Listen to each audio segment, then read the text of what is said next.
আমি উপস্থিত আছোঁ দৰং জিলাৰ আয়ুক্তৰ কাৰ্যালয়ত আৰু আয়ুক্তৰ কাৰ্যালয়ৰ আমি সবিশেষ কথা দেখুৱাবৰ কাৰণে চেষ্টা কৰিম কেনেধৰণে তেওঁলোকে অসমীয়া ভাষা ব্যৱহাৰ কৰিছে কেমেৰা সহযোগী নিকুঞ্জই দেখুৱাব এয়া হৈছে দৰং জিলা আয়ুক্তৰ কাৰ্যালয়ৰ এক সামগ্ৰিক পৰিৱেশ আৰু আমি তেখেতৰ কিছু মতামত ল'বলৈ চেষ্টা কৰিম কেনেধৰণে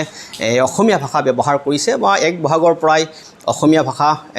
ব্যৱহাৰ আৰম্ভ হৈছে যিহেতু বিহুৰ পিছতে আজি প্ৰথম কাৰ্যালয় খোলা আৰম্ভ হৈছে আৰু কাৰ্যালয়ৰ এই ধৰণে চলিছে আমি পুনতে তেখেতৰ ওচৰলৈ যাম আৰু প্ৰথমে আমি ND24 পৰা আপোনাক নতুন বছৰৰ ওলগ আৰু শুভেচ্ছা জনাইছোঁ শুভেচ্ছা জনাইছোঁ নতুন বছৰৰ কেনেধৰণে অসমীয়া ভাষা ব্যৱহাৰ কৰিছে এক বহাগৰ পৰাই আজি প্ৰথম কাৰ্যালয় খোলা হৈছে হয় ইতিমধ্যে অসম চৰকাৰে নিৰ্দেশ দিছে যে এক বহাগৰ পৰা আমি সকলো কাম কাজ অসমীয়া ভাষাত কৰিব লাগিব ব্ৰহ্মপুত্ৰ ভেলীত ইতিমধ্যে আমি অসমীয়া ভাষাত কাম কাজ কৰিবলৈ আৰম্ভ কৰিছোঁ আমাৰ যিসকল কম্পিউটাৰ অপাৰেটৰ আছিলে যিসকলৰ অসমীয়া ভাষাত অকণমান অসুবিধা আছিলে তেওঁলোককো ট্ৰেইনিং দিছোঁ আৰু ইতিমধ্যে নতুন কিছু ছফ্টৱেৰ ওলাইছে আৰু আমাৰ চৰকাৰেও ছাজেষ্ট কৰিছে কোনবিলাক ছফ্টৱেৰৰ জৰিয়তে আমি অসমীয়া ভাষাত কাম কৰিব পাৰোঁ গতিকে অসমীয়া ভাষাত এতিয়া আমাৰ চৰকাৰী কাম কাজখিনি আৰম্ভ হৈছে এই অসুবিধা অনুভৱ হৈছে নেকি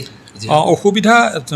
তেনেকুৱা একো হোৱা নাই কাৰণ আগতেও আমাৰ অফিচৰ পৰা যিবোৰ চিঠিপত্ৰ তলৰ লেভেললৈকে যায় পঞ্চায়ত লেভেল বা গাঁও লেভেল সেইবোৰ আগতেও আমাৰ অসমীয়া ভাষাতেই হৈ আছিলে খালি আমাৰ অফিচৰ পৰা যিবোৰ চিঠিপত্ৰ ওপৰৰ লেভেললৈকে যায় সেইখিনি সাধাৰণতে ইংলিছত হৈ আছিলে এতিয়া আমাক অসমীয়াতে ইয়াত দৰখাস্ত দিছে ৰাইজে ইয়াৰ ৰিপৰ্ট বা উত্তৰ আমি অসমীয়াতেই লিখি দিম একো অসুবিধা তেনেকুৱা হোৱা নাই আন কাৰ্যালয়সমূহত কেনেধৰণে চলিব আমাৰ জিলাৰ সকলো কাৰ্যালয়তে অসমীয়া ভাষা চলিব আৰু সকলোৱে তাৰ কাৰণে প্ৰস্তুতি হাতত লৈছে আৰু সকলোৱে ভাল পাইছে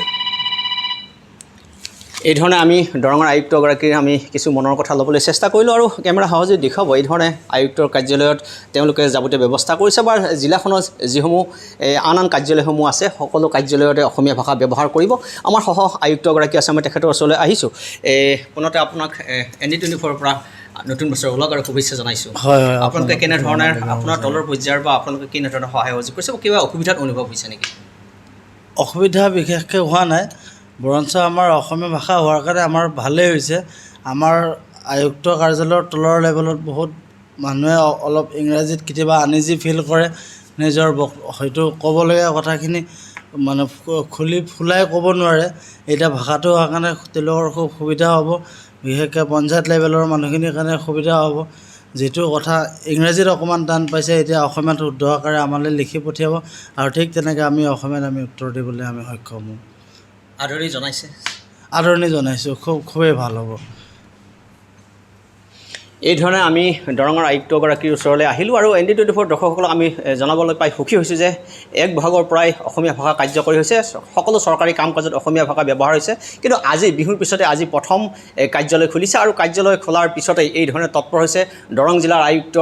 লগতে সহ আয়ুক্তসকল আৰু কৰ্মচাৰীসকলে সকলোৱে মিলিছে আৰু অসমীয়া ভাষা ব্যৱহাৰ কৰা দেখা গৈছে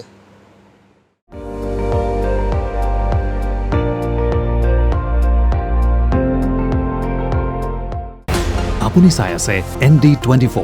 সৰ্বশ্ৰেষ্ঠ নহয় সৰ্বোত্তমৰ দৌৰ